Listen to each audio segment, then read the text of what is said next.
Bapak Ibu Saudara, kita terus melanjutkan studi kita kristalisasi kitab Efesus. Ini yang sudah yang ketujuh.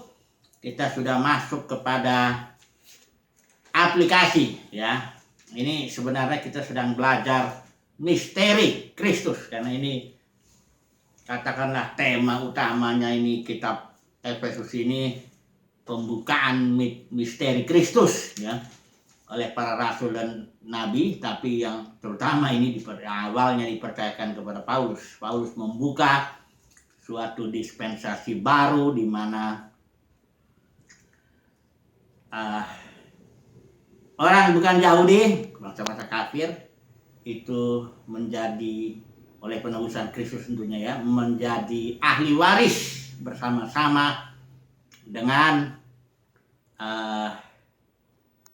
bangsa Yahudi ya. Jadi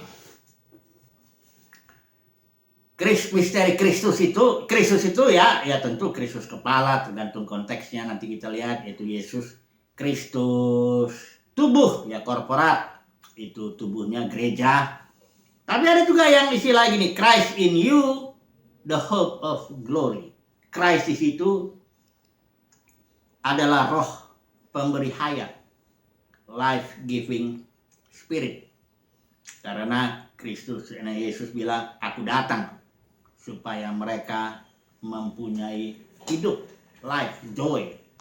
Yesus juga bilang, I am the life atau I am the joy ya. Jadi Kristus yang di dalam kita itu adalah life giving spirit, roh pemberi hidup ya.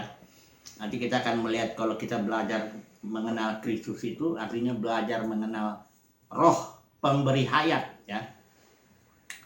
Nah, kita masuk ke pasal 4 ini karena ini adalah Kristus yang diaplikasikan dalam kehidupan sehari-hari ya. Ini adalah 3 tema lagi sebenarnya, ini 45 pasal 4, pasal 5, pasal 6. Kalau bisa kita selesaikan ini di pasal ini di sini tentang yang kita bahas ini ada 3 poin tentang bagaimana Tuhan Yesus memberikan rasul, nabi, penginjil, gembala, pengajar untuk memperlengkapi orang-orang kudus untuk pembangunan Kristus korporat tubuh ya. Kemudian kita akan belajar di sini mengenal Kristus. Ya, ini beda ini ya. Jangan langsung nanti dibilang belajar Alkitab sama dengan belajar mengenal Kristus. Beda dulu, nanti kita lihat ya. Karena mengenal Kristus itu mengenal life giving spirit.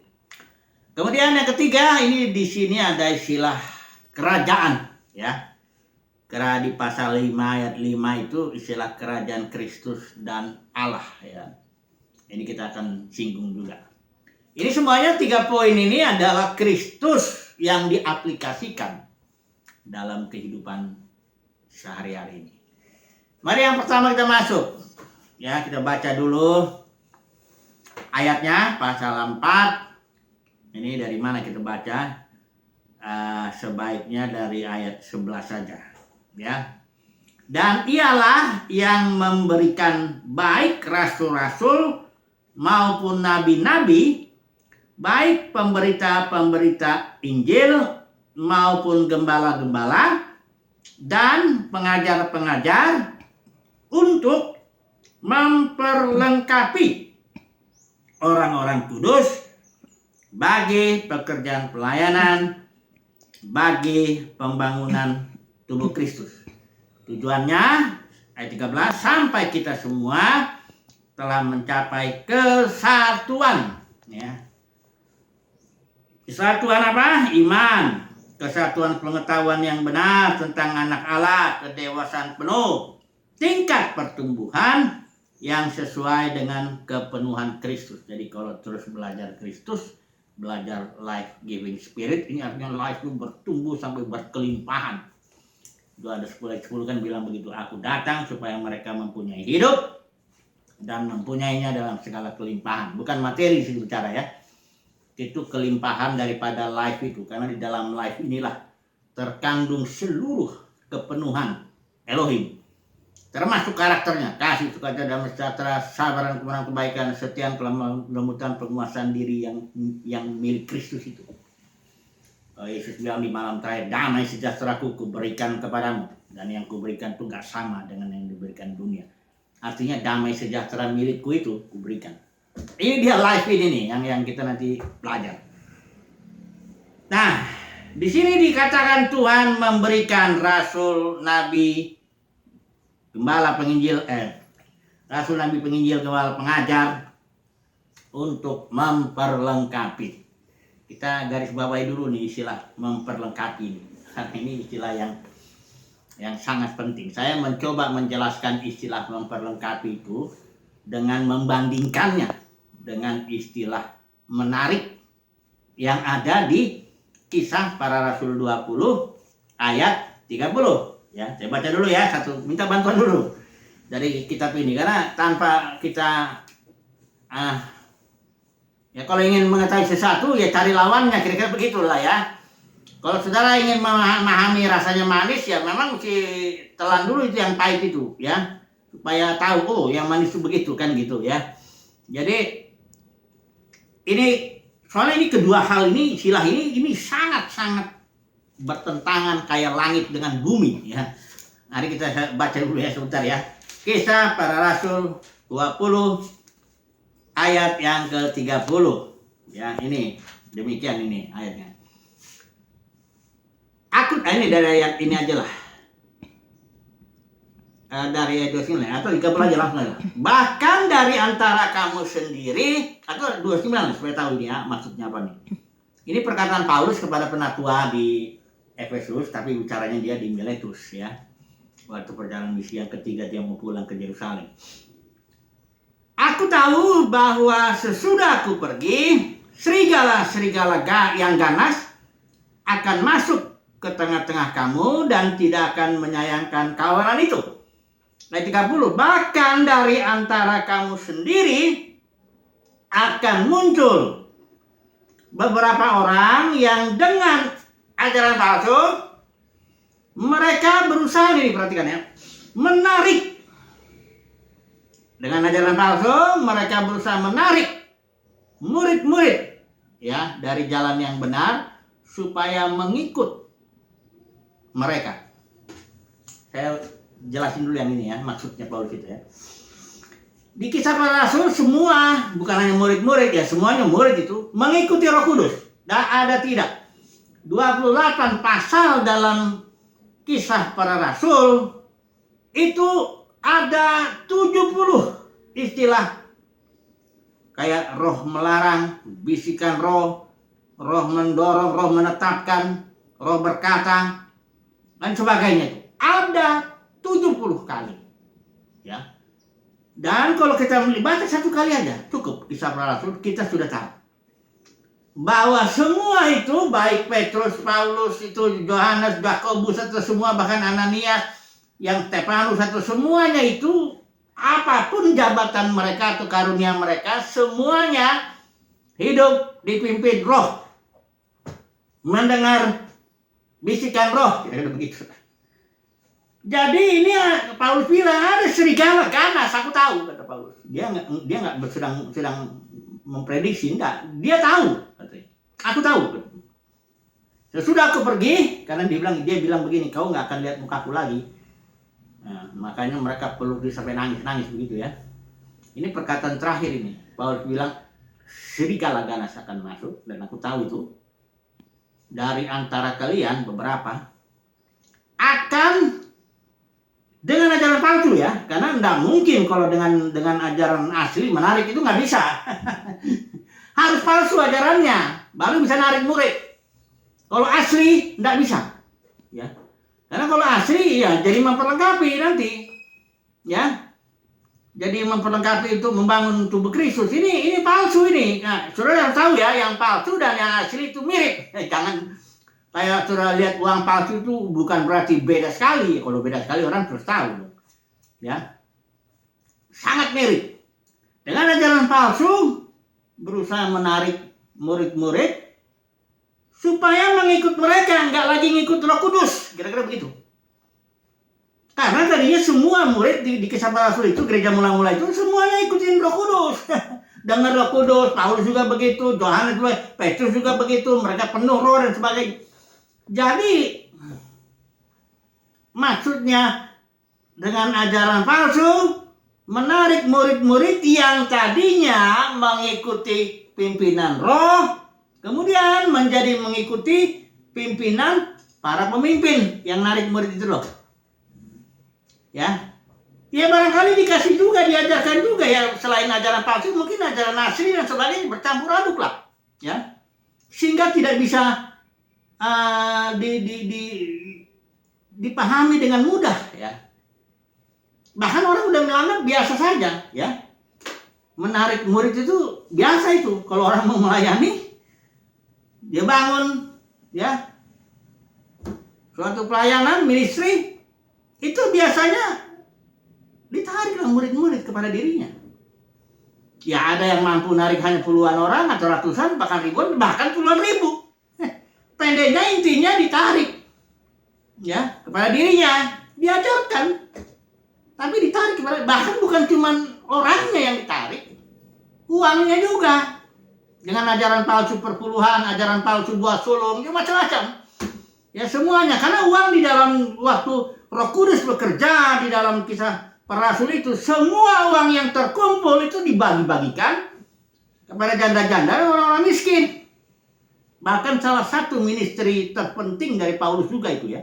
Dia memang dia mendirikan gereja-gereja, menetapkan para penatua. Tapi timnya ini sangat mengutamakan pelayanan kasih. Yang Paulus bilang itu, yang dia ngumpulin hasil uang itu dari jemaat-jemaat bukan Yahudi itu dibawa ke orang-orang kudus yang miskin di Yerusalem. Itu pelayanan yang penting, ya.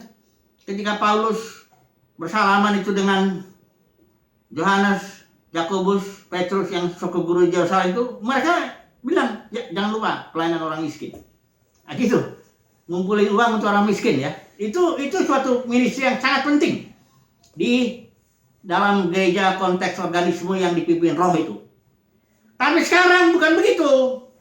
Karena sekarang ini kita melihat ini bedanya memperlengkapi dengan menarik. Ini saya sedikit, ya, melihat kalau istilah Yunani memperlengkapi itu, ini katartismos, itu artinya bringing to a condition of fitness.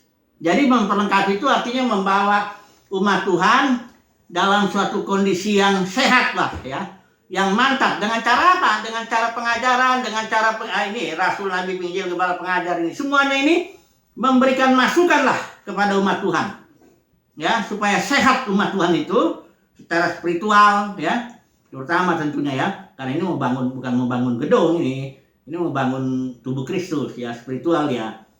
Ya, kita ingat, ya, tubuh Kristus bukan gedung, ya. Gereja bukan gedung itu.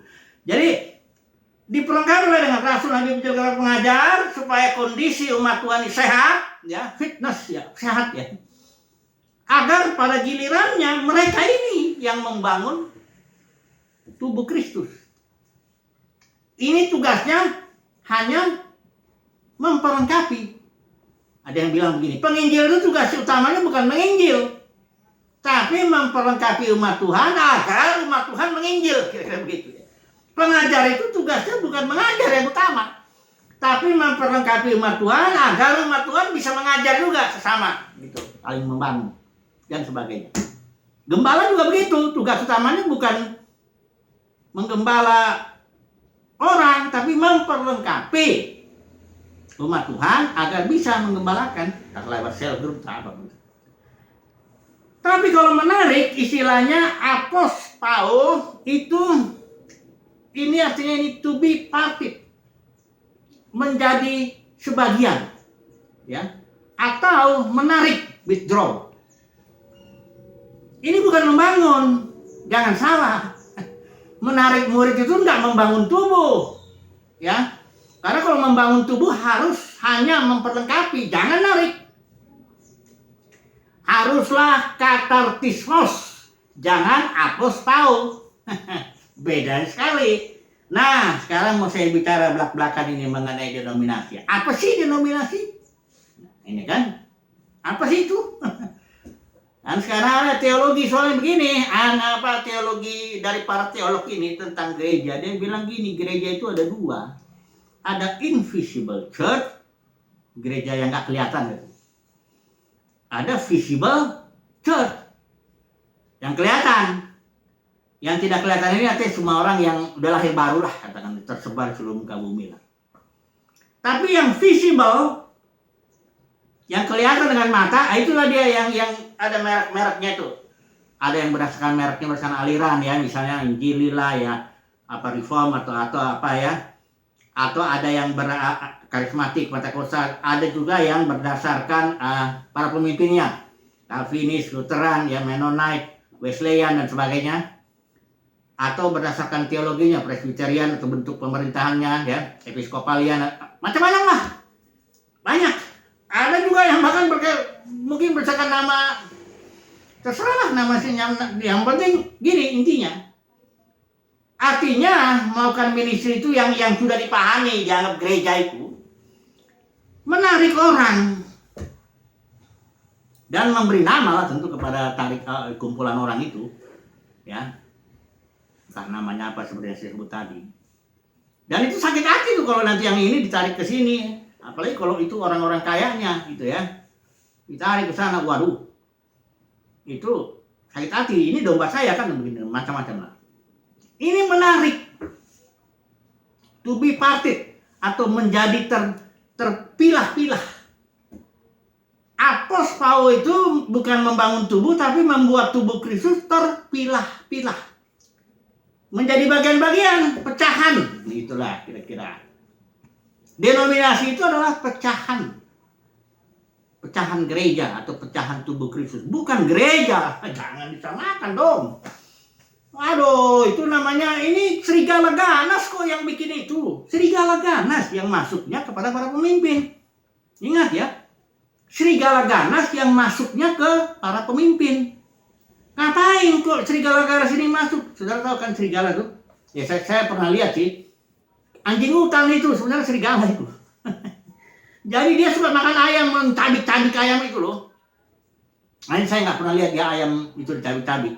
Hanya saya lihat serigala itu lumayan juga gede ya. Ngeri juga sih. Anjing hutan itu orang bilang itu. Itu dia mencabik-cabik. To be parted ini apos Paul, ini kerjaan serigala ini. Yang mencabik.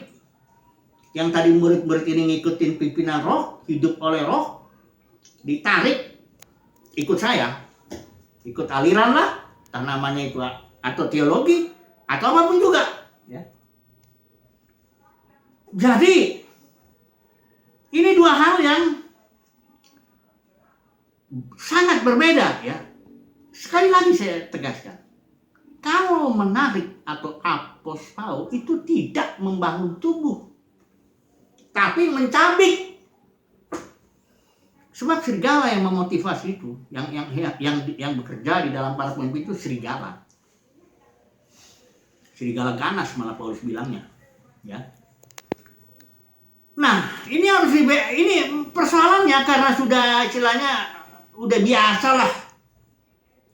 Dulu juga gitu, saya juga gitu kan terpanggil melayani lah, ceritanya begitu kan, terpanggil melayani. Waktu itu sedang kuliah melayani, istilahnya kita dulu bilangnya full time, melayani lah. Nah pengertian saya juga melayani nggak begitu. Kita bentuk tim dan melayani, ya sebenarnya sih melayani itu bagus, ngasih firman, ngasih doain orang, tapi ujung-ujungnya itu menarik. Tapi ini karena sudah biasa semuanya juga bikin begitu, ya kita juga pikir biasa lah. Saya juga pikir dulu ya biasa lah. Ya namanya melayani kita bentuk tim. Nah kita kan full time nggak dapat makanan dari mana-mana, ya udah kita bentuk tim. Saya pernah itu ya bentuk tim ada 5 penatua. Saya paling muda. Mulai tarik orang. Ya dengan melayani caranya, memberikan berdoa, kasih firman apa semua. Tapi ujung-ujungnya narik. Kami sempat juga itu 400 orang apa tuh. Atau lebih barangkali dengan anak-anak. Akhirnya pecah semua karena yang ini mau menarik kepada diri saya pun mau menarik sebagian itu kepada diri saya sendiri. Waduh, ini serigala ganas yang baru saya sadar tahun 2000. Di tahun 2000 itu saya berhenti, makanya saya sadar bahwa yang memotivasi saya, walaupun pelayanan itu wah semangatnya minta ampun, pengorbanannya gila-gilaan, kita habis-habisan melayani. Mulai dari 8 orang merintis ya, penginjilan ke jalan-jalan, pelayanan keluar kota, apa semuanya. Saya pun ingat tuh, bak mobil, terbanting mobilnya, jual mobilnya, kasih perpuluhannya ke gereja, ya saya bilang gereja. Habis-habisan lah. Saya juga waktu itu mau melayani Tuhan itu ninggalin kuliah. Ya pernah saya saksikan itu. Habis-habisan udah. Nggak ada lagi istilahnya kita main apa ya istilahnya menipu-nipu lah ya. Enggak. Tulus banget. Tapi nggak tahu bahwa saya yakin seluruh pemimpin yang menarik murid itu bukan dimotivasi ya. Terkena, saya bilangnya roh serigala lah itu. Roh yang mencabik tubuh Kristus sama Tuhan, tarik kepada dirinya. Ini serigala ganas, mesti saya bilang. Ya nggak peduli, mau besarnya, mau nariknya 20.000 orang, 10.000 orang. Itu dimotivasi oleh roh serigala.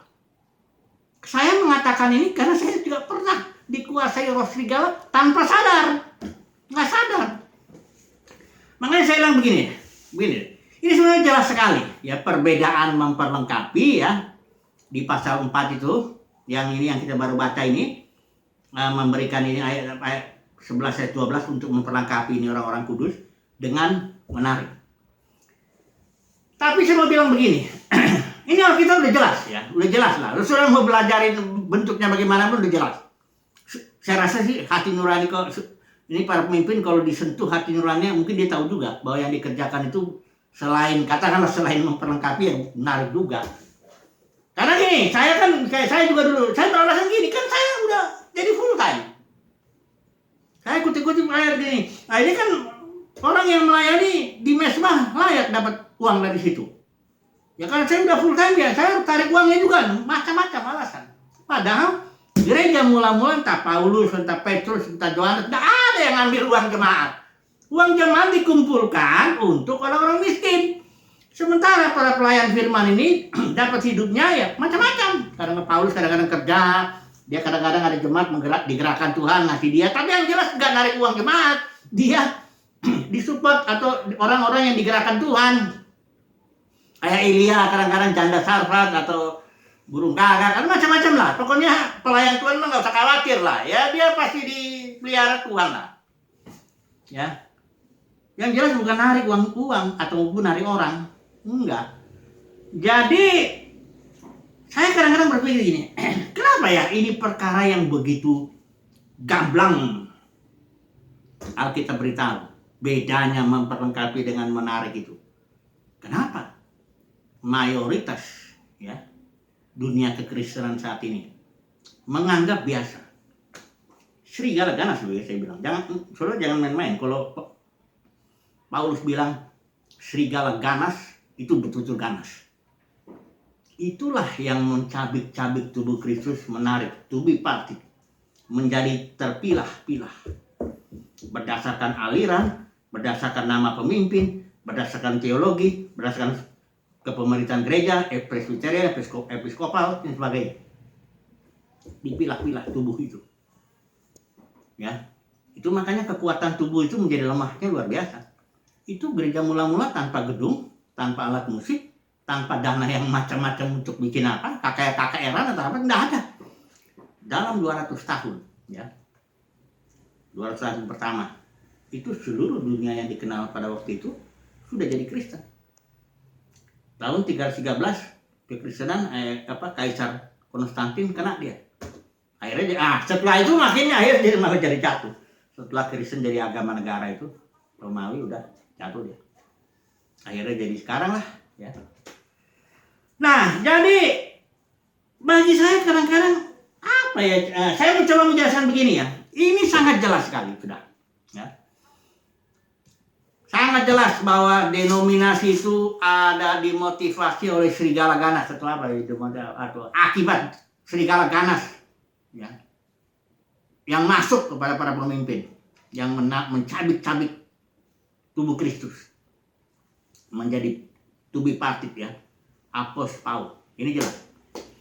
Saya menjawabnya gini deh ya. Kenapa kok Alkitab yang begitu jelas? Ya, ini para teolog berkelit ya. Teolog dia berkelit. Enggak. Gereja itu ada dua katanya. Ada invisible church yang saudara nggak bisa lihat. Semua anak Tuhan katanya. Ada juga yang visible church. Yang kelihatan tuh nama-namanya itu yang saya bilang tadi. Yang denominasi itu dibilang teolog itu gereja. Hanya yang visible. Ini sifat membenarkan diri ini bisa jadi emang kelicikan hatinya, bisa jadi memang dia nggak lihat. Nah, pertanyaannya saya mau begini. Kenapa hal yang belak-belakan ini kelihatan di dia dalam Alkitab kok nggak kelihatan ya? Oleh mayoritas, saya bilang gitu lah, para pemimpin. Ini saya bicara tentang pemimpin ini. Karena ini pemimpinnya, ini biangnya ini. Perpecahan gereja itu bukan karena jemaat, bukan. Jemaat nggak mampu memecah gereja. Karena dia nggak mampu menarik murid kepada dirinya. Hanya pemimpin. Dan makin berkarunia dia, makin mampu dia menarik. Apalagi kalau karunia-karunia spektakuler ya, kesembuhan, mujizat, itu banyak bisa ditarik. Oke, saya jawabnya begini. Apa sih ini Alkitab ini? Kenapa sih? Ada orang masih bilang Alkitab ini firman Tuhan. Jadi belajar Alkitab sama dengan belajar firman Tuhan. Ini saya menyimpang dulu lah. Ini saya stop dulu ya. Mungkin besok lagi saya sambung lagi yang ini ya. Yang belajar Kristus itu dengan ini stop dulu di poin pertama ini yang membedakan apa perfecting atau menyempurnakan dengan menarik ini ya. Apa sih Alkitab itu? Ada orang bilang Alkitab adalah firman Tuhan. Waduh, penghinaan itu. Firman Tuhan itu pribadi. Itulah firman yang menjadi manusia, yaitu Yesus pribadi. Firman Tuhan itulah yang menopang alam semesta. Sehingga alam semesta bintang-bintang apa semua yang dengan bergerak dengan kecepatan yang dahsyat, nggak tabrakan. Itu karena firman Tuhan menopang. Tapi Alkitab ini buku. Tulisan. Ingat ya, saya ulang nih. Alkitab ini tulisan hitam di atas putih. Ini masa nggak lihat tuh? Ini buku tuh. Ini di Alkitab. Tulisan hitam di atas putih yang diilhamkan oleh Roh Kudus. Sehingga tulisan ini tidak salah dalam tulisan aslinya. Kalau ini kan apa? Ibrani, yang ini Yunani. Saya sangat 100% percaya kepada infallibility Alkitab atau ignoransi Alkitab itu. Tapi Alkitab ini adalah buku hitam di atas putih. Hanya ini nggak buku biasa. Ini bukan buku biasa, karena gini, Yesus bilang perkataanku adalah roh dan hidup. Jadi karena Alkitab ini tulisan yang diilhamkan Tuhan dan tidak bersalah, ini ada rohnya ini. Ada rohnya ini. Kalau orang baca begini, kenapa saudara kalau orang baca gini nggak ngerti? Malah ngantuk. Baca Alkitab begini. Ada yang justru orang bilang ada bersaksi begini. Kalau saya nggak bisa tidur, saya baca Alkitab. Karena langsung ngantuk.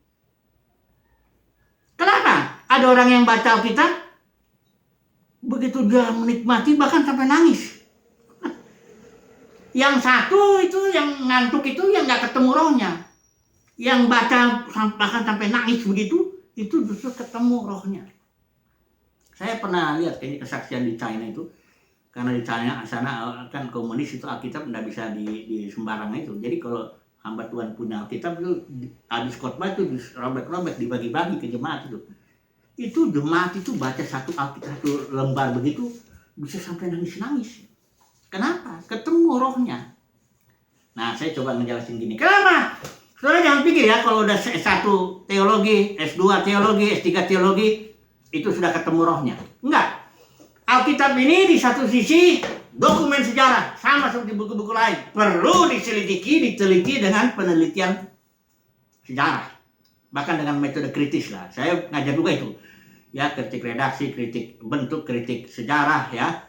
Macam-macam kritik itu. Sastra, semuanya harus diselidiki begitu. Karena ini buku ilmu pengetahuan. Ya. Tapi bukan cuma buku ilmu pengetahuan. Alkitab ini adalah juga ada rohnya. Gitu loh. Nah, rohnya ini hanya bisa disentuh oleh umat Tuhan yang memang rohnya sefrekuensi. Saya bilang begitu. Saya beri contoh begini. Di alam ini ada banyak gelombang suara. Betul kan? Ya, ada banyak tuh gelombang suara. Kok nggak bisa kita dengar? Kenapa? Ya karena kita nggak punya antenanya. Kalau saudara punya alatnya, ya alatnya itu radio. Ya.